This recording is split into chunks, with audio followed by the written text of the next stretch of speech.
सच कड़वा होता है। अगर आप में कड़वा सच सुनने की हिम्मत नहीं है तो कृपया ये कार्यक्रम ना देखें।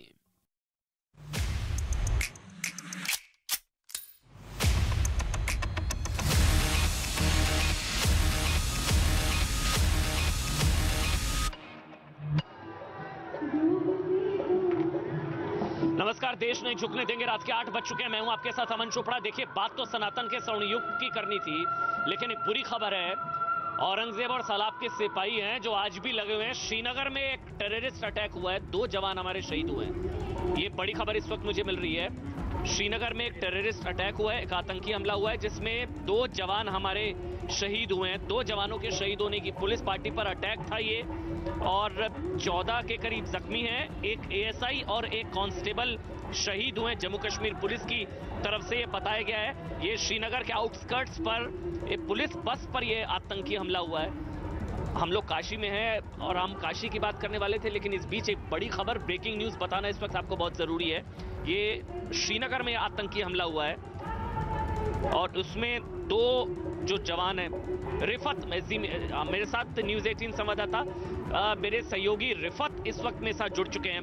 रिफत, अटैक को लेकर क्या जानकारी?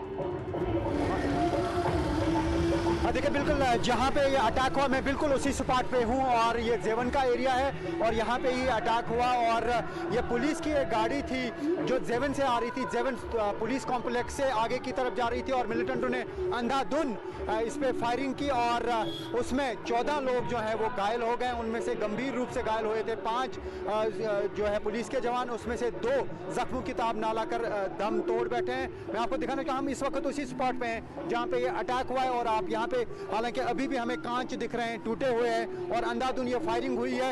ये जेवन की तरफ से जो है श्रीनगर जा रही थी गाड़ी और यहाँ पर ही फायरिंग हुई। मिलिटेंटों ने अंधाधुंध इस गाड़ी पे फायरिंग की और इसमें 14 पुलिस के लोग घायल हुए हैं। हालांकि इस पूरे आउटस्कर्ट्स में कॉर्डन लॉन्च किया सीआरपीएफ पुलिस और आर्मी ने, लेकिन मिलिटेंट ने कोई मंसूबा बनाया था, इसके बाद ही ये हमला हुआ और इस हमले में 14 लोग जो घायल हुए उसमें से 2 जख्मों की ताब ना लाकर दम तोड़ बैठे हैं। उसमें से एक पुलिस का असिस्टेंट सब इंस्पेक्टर भी शामिल है।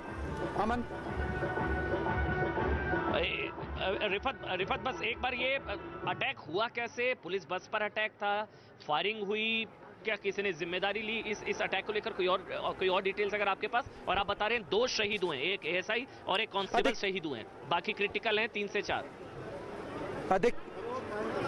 जी, कश्मीर टाइगर्स नामी एक संगठन है, उन्होंने रिस्पॉन्सिबिलिटी कबूल की है। हालांकि पुलिस अब मामले की इन्वेस्टिगेशन कर रही है, अब पता चल पाएगा कि आगे क्या डिटेल्स हैं। लेकिन जिस तरीके से मैं फिर से बताना चाहूँगा, ये वो एग्जैक्ट स्पॉट है।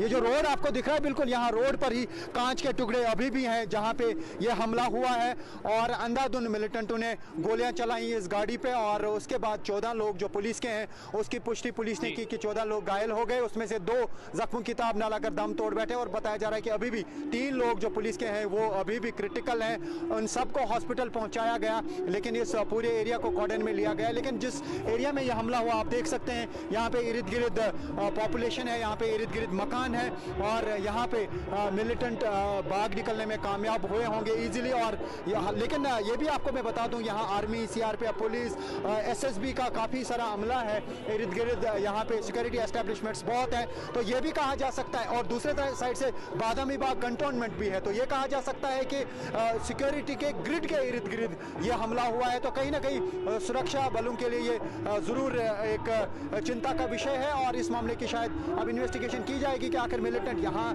कैसे पहुंचे, किस तरीके से उन्होंने मंसूबा बनाया था और उसके बाद हमला करके वो भाग निकलने में कामयाब हो गए। जिम्मेदारी किसी ने जिम्मेदारी ली इस अटैक की? क्योंकि आप बता रहे हैं 3 के करीब जख्मी हैं। बड़ी खबर इस वक्त एक बार मैं फिर से बता देता हूं, क्योंकि उमर अब्दुल्ला की तरफ से भी अब ट्वीट किया गया है। उन्होंने भी इस हमले को लेकर दुख जाहिर किया है। उनको भी उनकी तरफ से भी ट्वीट किया गया कि अटैक की जानकारी मिली है और उन्होंने भी ट्वीट किया इस अटैक को लेकर। उमर अब्दुल्ला ने कहा है कि जो फायरिंग की खबर आई है, terrible news of terror attack on a police bus in the outskirts of Srinagar. Omar Abdullah I condemn this attack while at the same time send my heartfelt condolences to the family of deceased and pray for the injured, क्योंकि 2 शहीद हुए हैं और ये रिफत जानकारी दे रहे हैं कि 3 के करीब क्रिटिकल हैं। 14 जवान उस बस में थे। पुलिस बस पर ये अटैक हुआ। अंधाधुंध फायरिंग हुई थी। रिफत क्या हुआ था? मतलब बस क्रॉस कर रही थी, ये कोवर्ट अटैक था, छुपकर आतंकी हमला किया गया था और जिम्मेदारी किसी ने ली है?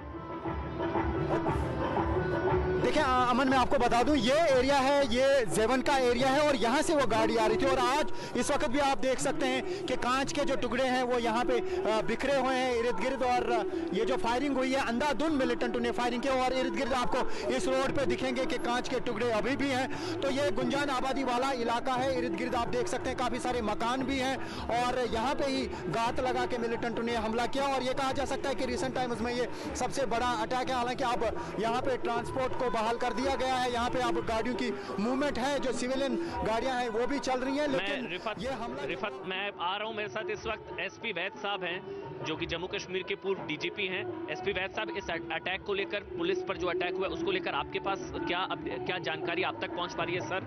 एसपी वैद, देखिए ये जो जेवन है ये हमारा आर्म पुलिस कॉम्प्लेक्स है। यहाँ हमारे वहाँ और भी सिक्योरिटी फोर्सेस के कैंप है। हमारा भी जम्मू कश्मीर आर्म पुलिस का कॉम्प्लेक्स है। वहाँ से डिप्लॉयमेंट के लिए फोर्स रोज श्रीनगर पुलिस कंट्रोल रूम और श्रीनगर सिटी में जाती है और वापस आती है।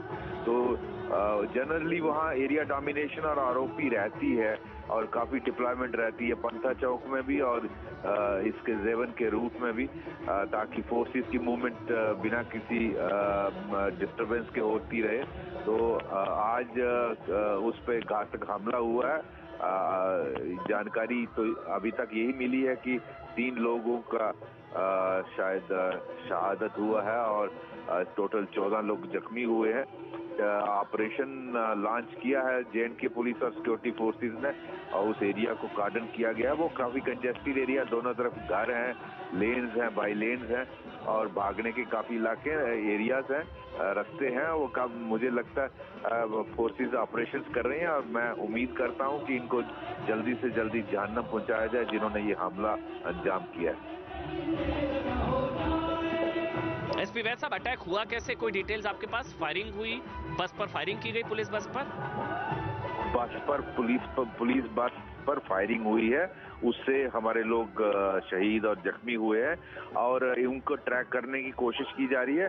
ये अगर आप देखें, कुछ दिनों से जम्मू कश्मीर पुलिस पर हमले हो रहे हैं। पिछले कुछ दिनों से पैटर्न आप देखें, जो लोग आका इनके पार से डीप स्टेट के चला रहे हैं ये टेररिज्म की इंडस्ट्री कश्मीर में, वो चाहते हैं जम्मू कश्मीर पुलिस का मनोबल गिराया जाए, उसको डिमोरलाइज किया जाए, क्योंकि वो समझते हैं जम्मू कश्मीर पुलिस कितना अहम रोल प्ले करती है एंटी टेरर ऑपरेशंस में। तो इसलिए जम्मू कश्मीर पुलिस पर हमले किए जा रहे हैं। दूसरा 370 और 35A हटने के बाद एक नैरेटिव बना था कि हालात बेहतर की तरफ हो रहे हैं, तो उसको ये काउंटर करना चाहते हैं कि हालात बेहतर नहीं, बिगड़ रहे हैं। ये उस तरफ कोशिश। बिल्कुल, और आतंकियों के खिलाफ ऑपरेशन ऑल आउट जो चल रहा है, हम देख भी रहे हैं घाटी में चुन चुनकर आतंकवादियों को जिस तरह से मारा जा रहा है, उसकी भी बौखलाहट संभवतः इसको कह सकते हैं, क्योंकि अब पुलिस पार्टी पर जो अटैक किया गया, कायराना हमला पुलिस पार्टी पर, 2 की शहादत की खबर है, 3 के करीब जख्मी है। अमित पांडे मेरे सहयोगी इस वक्त न्यूज 18 इंडिया संवाददाता, वो मेरे साथ इस वक्त। अमित, आपके पास क्या जानकारी? देखिए, खुफिया एजेंसियों के सूत्रों के मुताबिक जो संगठन है कश्मीर टाइगर, जिसने जिम्मेदारी ली है, यह लश्कर का ही प्रॉक्सी संगठन है और करीब 1.5 साल पहले यह अस्तित्व में आया है। और फिलहाल अभी इस जो प्राथमिक जानकारी पुलिस को मिली है उसमें ओवरग्राउंड वर्कर की भूमिका बहुत ही पुख्ता तरीके से हमले में सामने आई है, क्योंकि पूरी प्लानिंग के साथ इसको अंजाम दिया था और इसमें ज्यादातर जो लोकल हैं उनकी इन्वॉल्वमेंट अभी सामने आ रही है। तो लश्कर का ही प्रॉक्सी ग्रुप है कश्मीर टाइगर और उसी ने आतंकियों के अस्तित्व को बचाने के लिए इस हमले को अंजाम दिया है और ओवरग्राउंड वर्कर की मदद से इस बड़े हमले को अंजाम दिया गया है। अमन, और महबूबा मुफ्ती की तरफ से भी ट्वीट कर दिया गया है, ये भी अभी लगातार मेरे को जानकारी मिल रही है। महबूबा मुफ्ती, उमर अब्दुल्ला ने तो ट्वीट किया ही था, महबूबा मुफ्ती की तरफ से भी आ गया, terribly sad to hear about the Srinagar attack in which 2 policeman were killed. Government of India false narrative on normalcy in Kashmir stand exposed, yet there has been no course correction. My condolences to the families. इसमें policeman were killed. हमारे साथ रिफत हैं। रिफत, अभी जो अमित पांडे जानकारी दे रहे हैं, लश्कर का आउटफिट है जिसने जिम्मेदारी ली अटैक की? देखिए, जैसे मैंने पहले भी कहा था कि लेसर नून कश्मीर टाइगर्स नामी एक संगठन ने रिस्पॉन्सिबिलिटी कबूल की है। अब पुलिस बताएगी कि उनका ताल्लुक किसके साथ है। यहाँ पे टीआरएफ अभी तक रिस्पॉन्सिबिलिटीज कबूल करती आई है और पुलिस का कहना है कि टीआरएफ लश्कर का हिस्सा है। जिस तरीके से मैंने पहले भी कहा, मैं फिर से आपको दिखाना चाहूँगा, दर्शक भी देखेंगे, ये पूरा जेवन का जो एरिया है वहाँ से ये गाड़ी आ रही थी और जब वो यहाँ पे पहुंची तो यहाँ पे अंधाधुंध फायरिंग हुई। और मैं अपने कैमरा पर्सन से कहूँ कि वो आपको राइट लेफ्ट का एरिया भी दिखाएं। राइट में भी आपको मकान दिखेंगे, लेफ्ट में भी आपको मकान दिखेंगे। कंजेस्टेड एरिया है और ये वाला पूरा एरिया मैं आपको दिखाना चाहूँगा। यहाँ से भी भागने का मौका मिलता है और इस एरिया में हालांकि काफ़ी सारे अटैक्स हुए हैं इससे पहले भी, खासतौर से पांथा चौक एरिया में आर्मी पे भी अटैक्स हुए हैं। इवन डीपीएस में एक बड़ा एनकाउंटर हुआ था, वहाँ पे भी पहले मिलिटेंटों ने हमला किया था। लेकिन ये वाला एरिया है, जैसे मैंने कहा कि यहाँ आर्मी भी इर्द गिर्द है, सीआरपीएफ है, पुलिस है, एसएसबी है, इवन बीएसएफ की भी प्रेजेंस है इर्द गिर्द। तो उसके बावजूद भी हमला हुआ और बादामी बाग कंटोनमेंट जो है 5 किलोमीटर की दूरी पे वाक़ा है। और जिस तरीके से एसपी वैद ने कहा कि यहाँ पे आरओपी भी रहती है, यानी रोड ओपनिंग पार्टी रहती है और उसके अलावा भी सिक्योरिटी की प्रेजेंस रहती है। लेकिन उसके बावजूद भी अगर ये हमला हो जाता है तो कहीं ना कहीं सिक्योरिटी फोर्सेस के लिए ये सवालिया निशान है। ऐसे में आप देखना होगा कि किस तरीके की स्ट्रैटेजी अपनाई जाएगी। ऐसा लगता है कि कल से मिलिटेंटों ने हमले करना तेज कर दिया है, क्योंकि परसों भी एक हमला बांडीपोरा में हुआ पुलिस पे, जिसमें पुलिस के 2 लोग जो हैं वो पहले गंभीर रूप से घायल हुए थे और बाद में वो भी जख्म की ताब न लाकर दम तोड़ बैठे। उसमें से एक का ताल्लुक बारामूला से था, एक का ताल्लुक जो है वो कुपवारा से था। फिलहाल 14 लोग गंभीर रूप से यहाँ पे घायल हुए थे, उसमें 5 लोग गंभीर रूप से पुलिस के लोग घायल हुए थे, जिसमें से 2 दम तोड़ बैठे हैं जख्म की ताब न लाकर। जी, 2 शहीद हुए हैं और अभी भी जो रिफत बता रहे हैं कि कुछ जवान हैं जो गंभीर रूप से जख्मी हैं। 14 जवान थे, पुलिस बस पर अटैक हुआ। शुक्रिया रिफत, कुछ और अपडेट होगा आपके पास तुरंत वापस लौटेंगे। वैसे हम आपको बता दें, हम लोग काशी में हैं और आज हम बात करना चाह रहे थे कि सनातन का स्वर्ण काल। लेकिन याद करिए प्रधानमंत्री ने आज क्या कहा था। प्रधानमंत्री ने कहा कि औरंगजेब ने हमला किया, मसूद सलार ने अटैक किया। तो ये जो है ना, ये औरंगजेब के ही सिपाही हैं जो कश्मीर श्रीनगर में पुलिस वालों पर हमला कर रहे हैं। ये मसूद सलार के सिपाही हैं जो पुलिस पार्टी पर हमला कर रहे हैं श्रीनगर में। लेकिन यही प्रधानमंत्री ने कहा कि जब औरंगजेब ने हमला किया था तब महाराज शिवाजी आए थे, जब मसूद सालार ने हमला किया था तो महाराज सोहेलदेव आए थे, राजा सोहेलदेव आए थे और हिंदू एकता का प्रतीक। लेकिन आज बात सनातन के स्वर्ण काल की। किसी ने सोचा था प्रधानमंत्री नरेंद्र मोदी 2014 से पहले कि मतलब आप सोचिए, केदारनाथ से लेकर काशी तक, अयोध्या से लेकर मथुरा तक, बद्रीनाथ, सोमनाथ, मतलब जितने तीर्थ, जितने भी सनातन के शक्ति पीठ हैं, शक्ति स्तंभ हैं, उनका पुनरुद्धार, जीर्णोद्धार, उनका पुनर्निर्माण संभवतः आज से पहले कोई सोच भी नहीं सकता था। लेकिन जिस तरह का मैसेज देने की कोशिश की गई है, मैं इस वक्त आपको बता दूं दशाश्वमेध घाट पर हूं। मेरे पीछे देखिए, अब यहीं पर गंगा आरती हुई थी जिसमें प्रधानमंत्री नरेंद्र मोदी पहुंचे थे। अभी उस तरफ आप देखेंगे लेफ्ट हैंड साइड, यहां पर सांस्कृतिक कार्यक्रम लगातार 1 महीने तक चलेगा। अभी भी बड़ी संख्या में यहां पर लोग मौजूद है। मेरे साथ गौरव भाटिया हैं, बीजेपी के राष्ट्रीय प्रवक्ता। मैं उनके पास जाऊं क्योंकि अभी पॉलिटिकल इस पर रिएक्शन शुरू हो चुके हैं। अखिलेश यादव की तरफ से कमेंट किया गया और उन्होंने ये कहा है कि आखिरी समय में आदमी वही रहता है। उसको लेकर बीजेपी आक्रामक है कि ये बहुत ही आपत्तिजनक बयान है। गौरव भाटिया, मैं आपसे शुरू कर रहा हूं। मेरे साथ सलमान निजामी कांग्रेस पार्टी से हैं, यहां पर भी काफी लोग हैं मेरे साथ बनारस के। सबसे बात करने की कोशिश करेंगे, समय थोड़ा सा कम है, जल्दी अपनी बात रखेंगे। गौरव भाटिया, सबसे पहले मैं आपसे शुरू कर रहा हूं। कांग्रेस कह रही है कि भाई कोरोना में अस्पताल कम आएंगे या मंदिर मस्जिद, नंबर 1। समाजवादी पार्टी कह रही है कि अंतिम समय में आदमी वही जाता है। अमन जी, पहले तो मैं ये कहना चाहूंगा कि 2 पुलिसकर्मी जो शहीद हुए हैं उनके परिवारों को हमारी संवेदनाएं हैं और जो पुलिसकर्मी जख्मी हैं, बाबा विश्वनाथ जी से यही प्रार्थना रहेगी कि वो जल्द स्वस्थ हो। जो आज आपने प्रश्न किया है, मैं यही कहूंगा, सबसे पहले तो हर हर महादेव, महादेव के आशीर्वाद से ही कर्मयोगी प्रधानमंत्री श्री नरेंद्र मोदी जी ने जो कार्य किया है उसको अद्भुत, अविश्वसनीय और अकल्पनीय ही कहा जा सकता है। किसी ने नहीं सोचा था अमन जी कि यह कार्य 3 साल से कम समय में संभव हो जाएगा और काशी जो हम सबके रोम रोम में बसती है उसको एक नया रूप मिलेगा। यही हमारी सांस्कृतिक पहचान है, जिसको तमाम पार्टियां, चाहे वो सपा उत्तर प्रदेश में, चाहे कांग्रेस बसपा, ये सब खत्म करना चाहती थी। और इनको संकोच होता था ये कहने में भी कि इनकी पार्टी के लीडर हिंदू धर्म के अनुयायी हैं। आज हर व्यक्ति कह रहा है, गर्व से कहो हम हिंदू हैं। दूसरी बात जो आपने अखिलेश यादव के बयान में कही, जिस यशस्वी प्रधानमंत्री पर बाबा विश्वनाथ का आशीर्वाद हो, 130 करोड़ भारतीयों का आशीर्वाद हो, उसको ये जिन्नावादी क्या नुकसान पहुंचा पाएंगे। और देखिए, एक तरफ शिलान्यास हो रहा है, एयरपोर्ट का उद्घाटन हो रहा है, एम्स का, पूर्वांचल एक्सप्रेसवे बन रहा है, मेडिकल कॉलेज की बात कर रही है डबल इंजन की सरकार। दूसरी तरफ जिन्नावादी कह रहे हैं जिन्ना जिन्ना। और आज प्रधानमंत्री जी ने बिल्कुल सही कहा, ये विचारधाराओं की लड़ाई है अमन जी। हमारे लिए बाबा विश्वनाथ का आशीर्वाद जरूरी है, इनके लिए जिन्ना का आशीर्वाद जरूरी है। और जिस तरह से औरंगजेब की बात ये लोग करते हैं, एक कमेंट मैं आपका ले लेता हूं, फिर यहां पर आऊंगा मैं, आप कंप्लीट कर लीजिए। ठीक है सलमान निजामी भाई, आज तो हर कोई हर हर महादेव कह रहा है, तो सवाल कुछ नहीं है, बस हर हर महादेव। सलमान भाई देखिए, देश के प्रधानमंत्री जी को पूरा धार्मिक अधिकार है कि वो काशी जाए, मंदिर में जाए, कहीं भी जाए। लेकिन दूसरी तरफ देश के प्रधानमंत्री जो ये बात करते हैं कि सबका साथ सबका विकास, भाई हर हर लेकिन महादेव। इनको मेरी बात कंप्लीट होने दीजिए। मैं नहीं सलमान भाई, ऑडियो आ रहा है ना, ऑडियो पीसीआर ऑडियो कर लीजिए, ऑडियो जा रहा है। सलमान भाई हर हर महादेव। नहीं, हर हर महादेव। देखिए, मेरी बात कंप्लीट होने दीजिए। मैं कह रहा हूं कि देश के प्रधानमंत्री को अधिकार है कि वो धार्मिक जो भी अपने कार्यक्रम कर सकते हैं। ऐसे ही प्रधानमंत्री ने सबका साथ सबका विकास की बात की थी।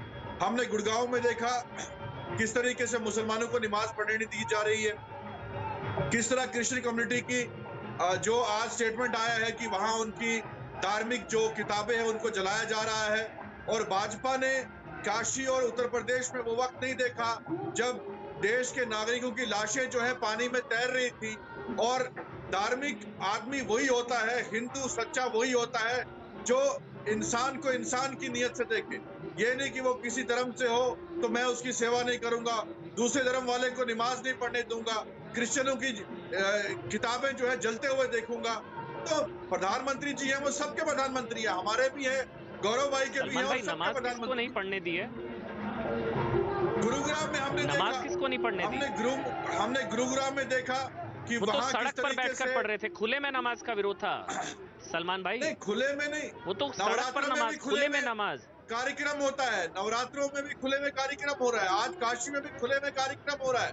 नहीं, नवरात्रों में ट्रैफिक रोक कर नहीं होता है सलमान भाई। क्या तुलना कर रहे हैं? आज काशी की बात कर रहे थे, कहाँ गुड़गांव की नमाज पर पहुंच गए आप?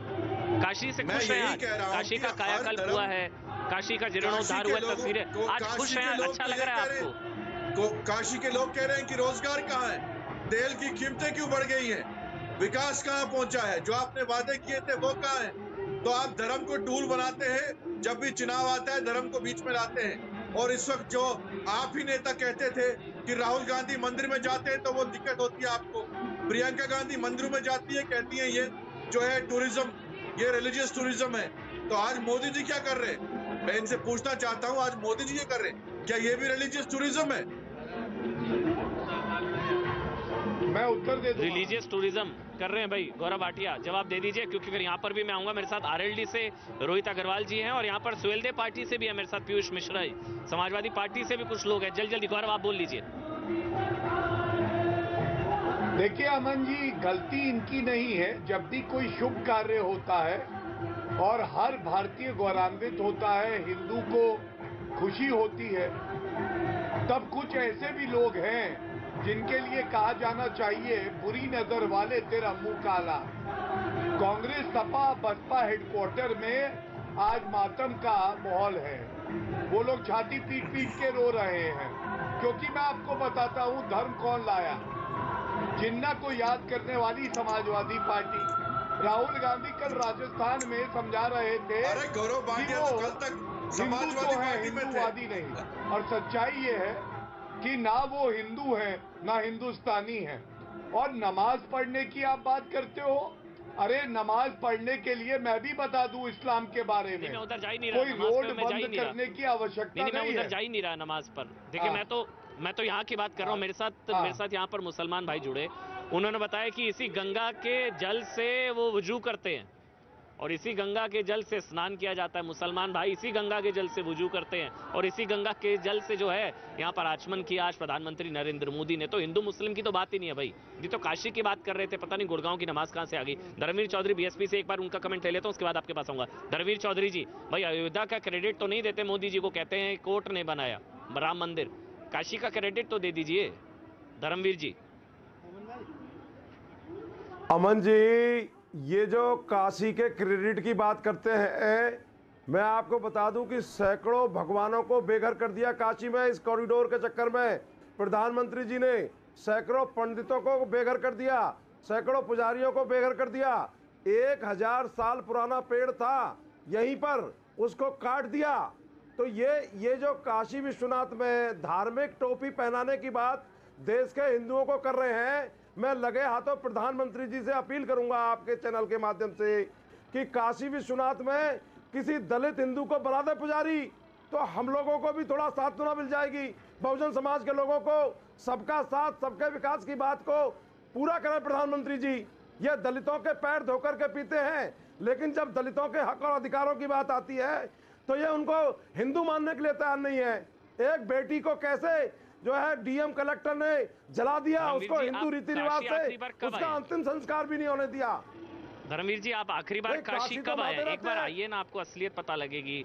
वहाँ बैठकर नहीं, कब आए आखिरी बार? नहीं, मुझे सारी यहाँ पर कितने एक मिनट, यहाँ पर कितने घरों का एक्विजिशन हुआ आपको पता है? काशी में बीता है। एक मिनट, मैं आपसे सवाल पूछ रहा हूँ, अगर आपके पास डिटेल्स है, अगर आपके पास डिटेल्स है मैं आपको देता हूँ। ये पहला फेज का प्रोजेक्ट कितने का है?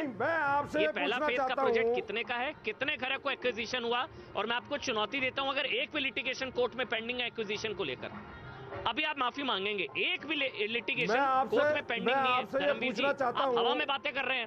आपके पेट में दर्द हो रहा है, काशी का कायाकल्प हो गया।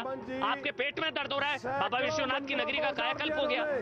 सैकड़ों मंदिरों को हो जा रहा है, एक भी लिटिगेशन पेंडिंग है, एक भी लिटिगेशन पेंडिंग है कोर्ट के अंदर। 450 के करीब प्रॉपर्टीज थी जिसका एक्विजिशन हुआ, एक भी लिटिगेशन कोर्ट में पेंडिंग नहीं है, एक भी लिटिगेशन कोर्ट में पेंडिंग नहीं है। धर्मवीर जी आइए, आप आइए। अमन जी, मुझे डर है कि कहीं ये रात को 8 बजे के बाद में आपके पेट में दर्द हो रहा है, चमड़े के आपके पेट में दर्द हो रहा है। बाबा विश्वनाथ का धाम जो है ना, उसका कायाकल्प हो गया है। पता नहीं आप लोग परेशान हो रहे हैं। आप मायावती की पार्टी से है तो इतना हिंदू हजारों साल की परंपरा है बाबा विश्वनाथ की। ये बीजेपी के लोग और ये जो आरएसएस के लोग, कुछ लोग हैं, उन्हीं से पूछ लेता हूं मैं। चलिए प्रयास अभी फैक्ट चेक करता हूं ना, हमें ये हिंदू अभी फैक्ट चेक करता हूं। बाबा विश्वनाथ मंदिर से है अजय कुमार शर्मा जी, बाबा विश्वनाथ मंदिर से शुरुआत से जड़े हुए हैं। ऐसा करिए धर्मवीर जी, सुनिए आराम से, ऑडियो बंद।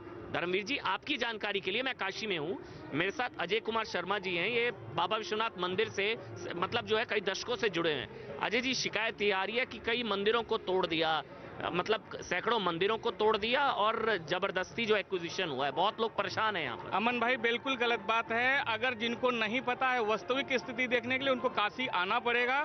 कोई एक भी मकान नहीं टूटा है, कोई एक भी मंदिर नहीं टूटा है। मंदिर जो भी टूटा, मंदिर तबाह कर दिए सारे। और बिल्कुल गलत बात है, सरासर गलत है। मंदिर एक भी नहीं टूटा है, मंदिर का सिर्फ जीर्णोद्धार हुआ है। और ऐसा जीर्णोद्धार न तो भूतो न तो भविष्यति कभी हो नहीं सकता। यशस्वी प्रधानमंत्री मोदी जी के नेतृत्व में जो काम काशी के लिए हो रहा है, या काशी क्या सनातन धर्म को बचाने के लिए, या सनातन धर्म को प्रतिष्ठित करने के लिए, वो चाहे राज प्रतिष्ठित हो, चाहे धर्म प्रतिष्ठित हो, चाहे नीति प्रतिष्ठित हो। असल में समस्या ये है, सनातन है इसलिए सांप्रदायिक है। सनातन की बात होती है तो सांप्रदायिक शब्द उसके साथ जोड़ दिया जाता है। रोहित अग्रवाल मेरे साथ आरएलडी से हैं और पीयूष मिश्रा भी। एक कमेंट आप दोनों का। रोहित जी, चेहरे पर मुस्कान है आज तो। अब आपसे बेहतर कौन जानेगा भाई काशी का क्या कायाकल्प हुआ है। रोहित जी, नहीं देखिए, हम काशी में हैं तो चेहरे पे मुस्कान होना स्वाभाविक है। और सनातन धर्म क्या मोदी जी ने बनाया है? क्या ये शिवलिंग मोदी जी ने बनाया है? मतलब ज्योतिर्लिंग है, ये हमारे सनातन धर्म की पहचान है। काशी हमारे सनातन धर्म की पहचान है। अब ये अगर आप इसका श्रेय मोदी जी को देते हैं तो भाई ये किसको देना चाहिए? किसको देना चाहिए? अरे हमारे सनातन धर्म का भी आप श्रेय मोदी जी को देंगे? ये 70 साल में क्यों नहीं हुआ? नहीं रोहित भाई, एक मिनट, लोगों ने 70 साल मस्जिदों की सरकार देखी है। पहली बार ऐसी सरकार 2014 में आई है जो हिंदुत्व के उद्देश्य को लेकर के काम कर रही है। देश के जितने भी मंदिर हैं उन मंदिरों का कायाकल्प हो रहा है। मोदी जी ने, हम लोग मुगलों के समय भी जिंदा थे, अंग्रेजों के समय भी जिंदा थे, लेकिन हिंदुत्व की जो प्राणवायु मोदी ने भरने का काम किया है उसी को लेकर के इन विरोधियों के पेट में दर्द हो रहा है। वो कह रहे हैं कि क्रेडिट मोदी जी को बिल्कुल जाएगा, बिल्कुल जाएगा। महात्मा गांधी ने 1916 में स्वप्न देखा था और कहा था कि तंग गलियों में बाबा विश्वनाथ का मंदिर है। महात्मा गांधी के नाम पे शासन सत्ता करने वाले, रबड़ी मलाई खाने वालों को यह सुधि नहीं रही। यह सुधि किसने लिया? नरेंद्र मोदी ने लिया। तो 70 साल तक क्यों नहीं हो पाया फिर ये सब? नहीं, क्या डेवलपमेंट हुआ है मुझे ये तो समझ में ही नहीं आया। डेवलपमेंट नहीं दिख रहा है। आप मुझे बताओ, मैं खुद काशी के अंदर हूँ। ये काशी कॉरिडोर 14 से पहले भी होगा। तंगलियां नहीं थी बिल्कुल, घाट बहुत खूबसूरत थे, राम राज्य था। आप ये कह रहे हैं हमारी जानकारी का अभाव है। नहीं, मोदी जी ने कहा था 100 स्मार्ट सिटी बनाएंगे। अगर हम उसका हिस्सा मान लें तो खाली एक स्मार्ट सिटी के नाम पे काशी में बदलाव नहीं दिखता आपको? 100 स्मार्ट सिटी काशी में बदलाव दिखता है रोहित भाई? नहीं, मुझे तो नहीं दिखता। मुझे तो यहाँ काशी में बदलाव नहीं। जी आपको दिखता है? कंप्लीट अमन भाई, नहीं मुझे तो यहाँ भोले भंडारी का भजन दिखते हैं। यहाँ तो मुझे भोले भंडारी का जयकारा दिखता है। मुझे बदलाव तो नहीं दिखता है। यहाँ तो आते ही आपको भोले भंडारी की खुशबू आना शुरू हो जाएगी। आचार्य नवल किशोर दास है मेरे साथ। आचार्य नवल किशोर दास जी, पॉलिटिकल पार्टी का रिएक्शन अपनी जगह, कोई बदलाव नहीं दिख रहा है। वो कह रहे हैं कुछ बदला ही नहीं है, काशी ऐसे ही माहौल बनाया हुआ है। जैसी दृष्टि वैसी सृष्टि। होता क्या है, जब बिलगाव देखने की एक अभ्यास हो जाए तो फिर बदलाव नहीं दिखता। कौन सा बदलाव? देखो, वैचारिक व्यक्ति का बदलाव होता है। हमारा वैचारिक पतन हो जाएगा तो हम न देश को सुरक्षित रख पाएंगे ना संस्कृति को सुरक्षित रख पाएंगे। हमारे शास्त्रों में कहा, यथा राजा तथा प्रजा। देश में भगवान की कृपा से हमें एक ऐसे प्रधानमंत्री मिले जो मंदिरों का विकास कर रहे हैं, सनातन का विकास कर रहे हैं। एक देश में हमें ऐसे प्रधानमंत्री मिले थे जिन्होंने देश के राष्ट्रपति जी को कह दिया था कि आप मंदिर के शिलान्यास में नहीं जा सकते। सोमनाथ मंदिर, डॉक्टर राजेंद्र प्रसाद नेहरू, नाम लीजिए ना, नाम लीजिए ना। थोड़ा रुकिए ना, नाम भी लेंगे, काम भी बताएंगे। थोड़ा रुकिए ना, तो परेशान मत होइए। वहाँ राष्ट्रपति जी को कह दिया गया था, प्रथम राष्ट्रपति को कह दिया गया था, तथा कथित जिन्होंने कहा मैं दुर्भाग्य से हिंदू हूँ, वो पंडित जवाहरलाल नेहरू, जिनको गलती से लोग चाचा कह देते हैं। अब पता नहीं काहे की चाहे थी उन्हें। तो राजनीतिक दृष्टि से नहीं, मेरा कहना है कि इतने देश स्वतंत्र हुआ, बाकी लोगों ने क्यों नहीं किया? किसने रोका था उनको? भगवान काशी विश्वनाथ का विकास हो, राम मंदिर का हो, मथुरा का हो, सभी राजनीतिक दलों को वो किसी विचारधारा में काम करते। सवाल जरूरी है। पीयूष मिश्रा जी हैं, सुहेलदेव पाटिल। एक मिनट, विचारधारा में काम करते होंगे, हैं तो हिंदू, हैं तो सनातनी, तो कम से कम अपनी अस्मिता के लिए तो काम करिए। आप रोड बनाइए, विकास करिए, करना ही चाहिए। पीयूष जी, मतलब वैचारिक पतन को उत्थान कैसे होगा? पीयूष जी, मतलब अयोध्या, केदारनाथ, काशी, बद्रीनाथ, सोमनाथ, ये सब इत्तेफाक तो नहीं है ना? अमन भाई, सबसे पहले तो जो अभी कश्मीर में शहादत हुई है उसको नमन करते हुए मैं उनको श्रद्धांजलि देता हूं, जो शहीद हुए हमारे सैनिक देश के। दूसरी बात कि आप पूछ रहे हैं काशी, केदारनाथ, बद्रीनाथ, ये पहले भी था। मथुरा, अयोध्या, अब तो आजकल नया नारा भी लगने लगा है। बड़े एक चीज बताओ। क्या नारा है? क्या नारा है? कुछ क्या है बताइए ना, क्या है? ये आप उन्हीं से पूछिए जो लगा रहे हैं, तो वो ज्यादा अच्छे बता पाएंगे। आप ही ने बोला, आपको कौन सा नारा बताइए? में आया है वो, तो अब नारा लग रहा है। कौन सा वाला? अब कई सारे हैं, जैसे कि अभी किसकी बात कर रहे हैं? और जालीदार लुंगी की बात शुरू हो गई है। तो ये अब आपको देखना होगा कि अब चुनाव आते ही माननीय मोदी जी को ये सब क्यों याद आता है। और जो इवेंट मैनेजमेंट की जो उनकी कला है, आज देखा आपने उन्होंने क्या किया? राजभर जी कह रहे थे कि पैसे की बर्बादी है। नहीं, मजदूरों पे आज पुष्प वर्षा कर रहे हैं। भूल गए लॉकडाउन में कैसे गोलियां चलनी चाहिए थी ना कार सेवकों पर फूल बरसाए जा रहे, दिक्कत हो रही है। मजदूर का जो आज इवेंट मैनेजमेंट हुआ है, पीयूष जी गलत है, पाए भाड़ा नहीं दे पाए, मजदूर पैदल आए। बताइए, देश की भयानक तस्वीरें आपने भी देखी है। पीयूष जी, आदत नहीं है, आदत क्या है? इवेंट मैनेजमेंट करने की इनकी आदत है। और अब इनको सब हिंदू मुसलमान, मजदूरों पर फूल बरसाए गए, मजदूरों के साथ खाना खाया गया, आपको दर्द हो रहा है? नहीं, दर्द नहीं हो रहा है। मुझे दर्द असल इस में बात क्या का है, कोरोना मंदिर काल में बनाने वाले मजदूरों कार पे सेवकों पैदल चल रहे थे, पर गोलियां तब ये चलनी बात पर चाहिए सरकार थी। कुछ नहीं कर रही गलती थी। ये हो गई ऐसा याद है कि आपने, उनके ऊपर फूल आपको याद बरसा है दिए। दलितों का पैर धुल रहे थे मोदी जी, और एनसीआरबी की रिपोर्ट आई है, उठा के पढ़िएगा, ना होगा तो मैं आपको भेज दूंगा, देखिएगा क्या आया है। अच्छा नहीं लगा आज मजदूरों के साथ जो हुआ? नहीं, मुझे पर फूल बरसाए गए, मुझे बुरा लगा उस खाना बात खाया गया। का, मुझे बुरा लगा जब कोरोना काल में मजदूर भाई पैदल आ रहे थे। इसका क्या लेना देना, मैं काशी की बात कर रहा हूँ। अरे मैं भी आज की बात कर रहा हूँ। अब आप कहोगे जैसे मजदूर काशी के दलितों का पैर धो रहे थे मोदी जी, तब तो आपको बड़ी हितैषी थी। और उसके बाद एनसीआरबी की रिपोर्ट आई है कि पिछड़े और दलितों पे सबसे ज्यादा अत्याचार हुए। इनको जब मुद्दों की बात करो तो हिंदू मुसलमान, शमशान, कब्रिस्तान, हिंदू मुसलमान का मुद्दा है, यही लेके आते हैं। काशी हिंदू मुसलमान का मुद्दा है, नहीं है ना, तो फिर बात खत्म हो गई। बात खत्म कैसे हो गई? काशी हिंदू मुसलमान, अयोध्या हिंदू मुसलमान को पैदल मरने के लिए छोड़ दोगे। एक मिनट का पैर दोगे। देखिए एक मिनट, एनसीआरबी की रिपोर्ट आती है कि सबसे ज्यादा थाने में पिछड़े और दलित मारे जाते हैं। गौरव देखिए, ये तो मुझे भी याद है, योगी आदित्यनाथ की तरफ से भी कहा गया था कि जब पिछली कार सेवा हुई थी तब कार सेवकों पर गोलियां चली थी, अगली कार सेवा होगी तो फूल बरसाए जाएंगे। संभवतः आज जिन्होंने कार सेवा कह लीजिए या जिन्होंने निर्माण किया काशी विश्वनाथ कॉरिडोर का, वो भी सेवा ही है। और आज प्रधानमंत्री नरेंद्र मोदी ने फूल बरसाए तो राजभर जी की पार्टी से, वैसे ओम प्रकाश राजभर ने कहा था पैसे की बर्बादी है कॉरिडोर, आप लोग क्या कर रहे हैं? वो कह रहे हैं कि वो सिर्फ मार्केटिंग करते हैं आप लोग, ब्रांडिंग के लिए, है ना? इन्होंने दलितों के पैर धोए थे और हुआ क्या? गौरव एनसीआरबी की रिपोर्ट। गौरव भाटिया आपको सवाल सुन लिया। गौरव अमन जी देखिए, हमारी विचारधारा की जीत तो हो ही चुकी है। आप याद करिए, कांग्रेस पार्टी के राहुल गांधी अपने आप को मुस्लिम पार्टी बताते थे और समाजवादी पार्टी कहती थी और राम सेवकों को, कार सेवकों को मारना पड़े तो गोली चलवा देंगे। आज इनकी इतनी हिम्मत नहीं है कि विरोध कर लें। ये है ताकत हमारी हिंदू संस्कृति की, और उस सांस्कृतिक विरासत को हमने जिस तरह से आगे बढ़ाया है हमें गर्व है। इसलिए मैं फिर से कहूंगा, ठीक है, कि काशी विश्वनाथ बाबा की जय हो। और सबसे बड़ी बात है, आज नरेंद्र मोदी जी ने दिखाया है कि वो एक आदर्श सांसद हैं। काशी के लिए उनके पास हमेशा समय है। 30 बार 7 सालों में वो काशी आए हैं और किस तरह से काशी को परिवर्तित किया है। वो एक आदर्श प्रधानमंत्री हैं और एक आदर्श नागरिक हैं। जब वो ये कहते हैं कि हर भारतवासी ही ईश्वर का अंश है और मैं पूजा करूंगा। और मैं एक बात इवेंट मैनेजमेंट पे भी कह दूं, इसको इवेंट मैनेजमेंट नहीं कहते, ये तो हमारे रोम रोम में बसता है। लेकिन सफाई महोत्सव जब होता है मुजफ्फरनगर दंगों के बाद, तो वो इवेंट मैनेजमेंट है। जब मायावती अपना जन्मदिन मनाती है और 5 करोड़ की माला पहन के दौलत की बेटी हो जाती है, तो वो समाजवादी पार्टी के भी एक कार्यकर्ता है हमारे साथ। क्या नाम है आपका? समन कुमार यादव, प्रदेश सचिव समाजवादी पार्टी। यादव जी अखिलेश यादव कह रहे हैं कि आखिरी समय में ही आते हैं, इसलिए मोदी जी आए हैं। ये बयान सही है? एकदम सही बयान है।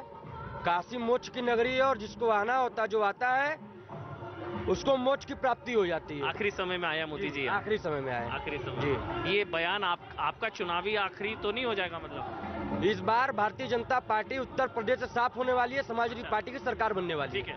ठीक है, चलिए ठीक है, ये दावा है आपका। हाँ अब बोलिए, आप बोल लीजिए, आप जो बोलना चाह रहे थे। नहीं, सबसे बड़ी बात है कि इन लोगों को हिंदुत्व की जो बयार चल रही है, हिंदुत्व पर जो काम हो रहा है, अभी देखिए केदारनाथ मंदिर में वहाँ पर जो है विकास की परियोजनाएं चल रही हैं। बगल में मिर्जापुर है, माँ विंध्यवासिनी के वहाँ भी विकास की परियोजना चल रही है।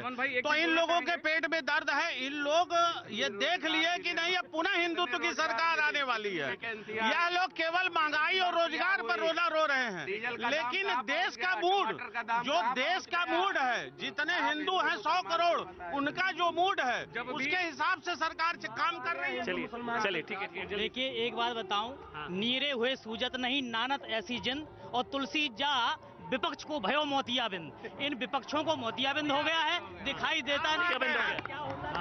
धन्यो ही भारतो देश, धन्या भारत संस्कृति, भारतीय जना धन्या, धन्या अस्माकं परंपरा। ये देश ऋषि परंपरा अनादिकाल से आज इतना सुंदर आनंद आया कि मोदी जी स्नान कर रहे थे और जल चढ़ा रहे थे। ऐसा पहला प्रधानमंत्री देश को मिला जिसने इतनी भावपूर्ण से सूर्य भगवान को अर्घ चढ़ाया, भगवान काल भैरव को दर्शन किए। पहला प्रधानमंत्री, हमारी परंपरा अनुसार, ऋषि परंपरा अनुसार पूरा प्रवाह पूरा आनंद, इतना भाव विभोर हो रहे थे। पहले सवाल पूछा जा रहा था कि प्रधानमंत्री नरेंद्र मोदी ने कहा माँ गंगा ने बोला है, तब कहते थे कि आचमन तो करके दिखाइए, एक बार डुबकी तो लगाइए माँ गंगा में। हिंदू कहने में डरते थे लोग। देखो, किसी में दोष देखना तो बड़ा सरल होता है, उसके गुण देखिए। आप हंस नीर क्षीर वाला विवेक बुद्धि रखिए, कारण कि ये हमारे भारत देश का बहुत बड़ा गौरव है। हमारे लिए ऐसा हिंदुस्तान में हिंदू प्रधानमंत्री आज पहली बार गौरव से मिला। आचार्य चलिए एक छोटा सा ब्रेक ले रहे हैं, यहाँ से अभी इतना ही, छोटा सा ब्रेक ले रहे हैं। मेरे साथ जो मेहमान हैं, आज पूरा देश, पूरी दुनिया उनको सुनना चाहती है। उनसे बेहतर कोई नहीं बता सकता। ये दुर्लभ संयोग है।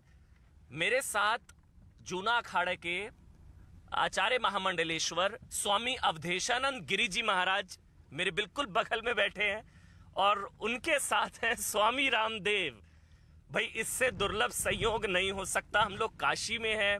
सवाल कुछ नहीं है। पहले स्वामी जी आपसे, आचार्य जी आपसे, काशी का तो कायाकल्प हो रहा है, मतलब पूरा भारतीय संस्कृति, संस्कार, उसकी संवेदनाएं पूरे संसार में इस रूप में ख्यात हैं कि वे आद्य हैं। मानवीय अस्तित्व जब से है तब से भारतीय संस्कृति है। लेकिन हम ये जानना चाहें कि कौन सा नगर आद्य है और प्रथम है, तो ऐसा कहा जा सकता है कि काशी भारत का सबसे प्राचीनतम नगर ही नहीं, वो आद्य नगर है, सबसे पहला नगर है। कवि सुदुम्ना और उन महापुरुषों का, विशेषकर हम देखें तो महाराजा मनु की काशी, ये काशी सुदुम्ना की काशी और हरिश्चंद्र की काशी, इस काशी के सारे घाटों को सजाया है भारत के सभी राजाओं ने। वो जितने भी राजा रहे उस समय के, उन सब ने अपने अपने ढंग से काशी के घाट सजाए। अहिल्याबाई होलकर ने, तो ऐसा कहा जा सकता है कि भारत की सारी संवेदनाएं काशी से जुड़ी हैं। और उसी संदर्भ में हमारे देश के माननीय प्रधानमंत्री जी ने सुधली काशी की। यहाँ की गलियाँ बड़ी सक्रिय थी, अस्त व्यस्तता थी। साथ ही दर्शनार्थियों को, पूरे संसार भर के दर्शनार्थी जब आते थे तो उन्हें बड़ी असुविधा होती थी। तो काशी जो एक 3 लोक से न्यारी है, उसको भव्यता, दिव्यता और उसे एक अद्भुत रूप प्रदान किया है। आयोजन को या पूरे इस थॉट प्रोसेस को, और ये जो पूरा एक राजनीतिक परिवर्तन का एक नया युग, जिसको आजकल आप लोग मीडिया वाले मोदी युग के नाम से भी कहते हो, इसमें और आज आज़ादी का अमृत महोत्सव देश मना रहे हैं। इन 75 वर्षों में क्या नया घटित हुआ, तो इसको यदि 3 शब्दों में बोला जाए तो सनातन, संस्कृति और समृद्धि, इन 3 शब्दों को नई परिभाषा, नया आधार, नया गौरव, और वो भी एकदम दमखम के साथ। पहले सनातन को, हमारी संस्कृति को, हमारे संस्कारों को, हमारी ऋषिजान परंपरा को, हमारा योग, हमारा आयुर्वेद, हमारा दर्शन, उपनिषद, सबको नेपथ्य पर रख दिया गया था। मोदी जी के खड़े होने से योग, अध्यात्म, हमारे मंदिर, हमारे मठ, हमारी संस्कृति, हमारे संस्कार, हमारी ऋषि परंपरा, वो गौरवान्वित हो जाती एकदम से। माने सनातन को और हमारी संस्कृति, हमारे संस्कारों को समृद्धि के साथ गौरव मिल रहा है। मतलब मैं ये जो आपने बोला, सनातन संस्कृति, पुरातन पहचान, हमारी जो सांस्कृतिक विरासत है, मंदिरों को, काशी, केदारनाथ, मतलब केदारनाथ से लेकर काशी, मथुरा से लेकर बद्रीनाथ, इन मुद्दों को तो छूता नहीं था कोई। वो ही तो मैं कह रहा था ना कि अपने आप को हिंदू कहने में गौरव अनुभव करना, अपने आप को सनातनी कहने में गौरव अनुभव करना, अपने आप को ऋषियों का वंशज कहने में गौरव अनुभव करना, ये किसी प्रधानमंत्री ने खुलेआम कहा है तो मोदी जी। और मैं कोई, अब कुछ ऐसे अविवेकी लोग हैं जो हिंदुत्व और क्या क्या शब्दों के ऊपर कल ही ज्ञान है, दिव्य ज्ञान। देखिए, सीधी बात है, ये भारतीयता का युग है और हिंदुत्व का जो अर्थ है, हिंदू होने का अर्थ है, सुप्रीम कोर्ट की सीधी व्याख्या है। माननीय उच्चतम न्यायालय ने बहुत अच्छी बात कही है कि हिंदू एक जीवन पद्धति का नाम है। हिंदुत्व का अर्थ है द वे ऑफ लाइफ। तो जहाँ सबके लिए है, पशु पंछी परिंदे, धरती, अंबर, अग्नि, जल, वायु, आकाश के साथ जो एकाकार है, हमारा जो एक सह अस्तित्व में विश्वास है, जो हमारा एक समन्वय एकत्व में, और जो हमारा विश्वास है विश्व बंधुत्व का, अथवा जो हम सबके हित की बात कहते हैं, अथवा सबके अधिकारों की रक्षा के लिए जो प्रतिबद्धता है जिस धर्म में, वो हिंदू धर्म है। महाराज जी क्या है, जो लोग भारत को जानते ही नहीं है, भारत का बोध जिनको नहीं है, और हिंदू और हिंदुत्व का बोध नहीं है। हमने तो वेदों में मंत्र गाए, एकत्वम अनुपश्यत एको वसी सर्वभूतंतरात्मा, और हमने तो सहनाओ तो सह नौ भुनक, तो हमने तो परस्परम भावयन्तः श्रेयः परमावाप्स्यथ संगच्छध्वम संवदध्वम के गीत गाए। माने हिंदू, और जिनको माने इतना भी, जिनको शब्द का, शास्त्र का, माने भाषा का इतना भी बोध नहीं है। हिंदू तो क्या है स्वामी जी, हिंदू के जो सिद्धांत हैं, हिंदुत्व का मतलब हिंदू का भाव जिसमें हिंदुत्व, विश्व बंधु का भाव जिसमें विश्व बंधुत्व, वहां से ये इतनी भी जिनको भाषा स्वामी का जी, बोध वहां नहीं से है, ये कहा जाता है, बोध नहीं, संस्कारों का बोध नहीं है, बेचारे कैसे वो हिंदुत्व। वहां से ये कहा जाता है कि हिंदू सत्य के लिए मर सकता है, हिंदू सत्य के लिए कुछ भी कर सकता है, लेकिन हिंदुत्व सत्ता के लिए मारता है। हिंदू सत्य के लिए मर सकता है, हिंदुत्व सत्ता के लिए मारता है, काटता है। वो फर्क, हिंदू और हिंदुत्व का फर्क आप लोग नहीं समझ पाते। शाब्दिक बोध है, ना सांस्कृतिक बोध है, ना सनातन का बोध है, ना भारत की यथार्थता का ये बोध है। हिंदू और हिंदुत्व, हिंदू एक संस्कृति है, और इस हिंदू संस्कृति का जो भाव है वो हिंदुत्व है। ये शब्द मतलब इतना भी, हिंदू का सीधार्थ है हिंसा दूरियते, जो हिंसा से सदा दूर है उसका नाम हिंदू है। इसका अर्थ ये भी है कि वो केवल नदी के पास का नहीं, केवल चंद्रमा के पास का नहीं। तो जो सनातन है, ऐसा धर्म सनातन, वो सनातन है जो आद्य है, जो तब से है। तो ये कोई पंथ नहीं है। तो कह रहे हिंदू अलग है, हिंदुत्व अलग है। मतलब वो कह रहे गांधी हिंदू, गोडसे हिंदुत्व, हिंसा। एक हिंदू और हिंदुत्व पर जिन लोगों को शंका होती है कि हिंदू अलग है, हिंदुत्व अलग है, हिंदुत्व मारता है, काटता है, सिखों और मुसलमानों को मारने का नाम है हिंदुत्व। ये quote unquote Hindutva, ISIS, Boko हराम, एक छोटी सी पाठशाला। पहले आचार्य जी, आप हिंदू और हिंदुत्व एक है या अलग अलग है? हिंदू हिंदुत्व बिल्कुल एक है। जैसे अग्नि और अग्नि की दाहकता, जल और उसकी शीतलता, सूर्य और उसका प्रकाश, चंद्र और उसकी किरणें, अथवा धरा उसकी उर्वरा, और जैसे अंबर और उसकी व्यापकता, तो कोई एक है। और रही बात हिंसा की, स्वप्न में भी कोई हिंसा नहीं करता। हिंदू वो जो सर्प को दूध पिलाता है बस, और जो चींटी को आटा खिलाता है, जो वृक्ष की पूजा करता है, जो जल को परमात्मा मानता है। हिंदू वो संस्कृति है जो पशु से परमात्मा तक में एकत्व देखती है, जो जीव से ब्रह्म तक एक देखती है, जो दूसरा कोई है नहीं। सर्वम खलु इदम ब्रह्म, हिंदू संस्कृति का अर्थ में बता रहा हूँ, जो सब में एक को देखती है, दूसरा कोई है ही नहीं। ईसावास्य इदम सर्वम यत् किंचित जगत्याम जगत, कोई दूसरा नहीं है। हिंदू और हिंदुत्व का अर्थ है संभव मना से जानता हम, दूसरे के मन को ठेस न पहुंचे। हिंदू संस्कृति का अर्थ है कि वैसा कुछ न करें जिससे दूसरे को, जो दूसरा आहत हो, कभी नहीं। परेशान न समाचरित, कभी नहीं। जैसे जो प्रतिकूलता आपको लगती है अन्य के साथ न हो, कभी न हो, कभी नहीं। इसी का नाम हिंदू और हिंदू धर्म है। तो कभी न हो, परेशान न समाचरित, कभी नहीं। स्वामी जी, हिंदुत्व, ISIS, बोको हराम। अच्छा देखो अमन भाई, अब देखो ये जो है ना, ये अलग अलग जो एक छोटी सी पाठशाला हिंदू और हिंदुत्व पर, एक है अलग अलग है। देखो ये जो अलग अलग दुनिया के मजहब है ना, और उसमें जो एक मैं उसको बोलता हूँ एक रिलीजियस टेररिज्म, एक इंटेलेक्चुअल टेररिज्म, और वो पोषित होता है ये पॉलिटिकल टेररिज्म से। मैं उसकी बात नहीं कर रहा हूँ।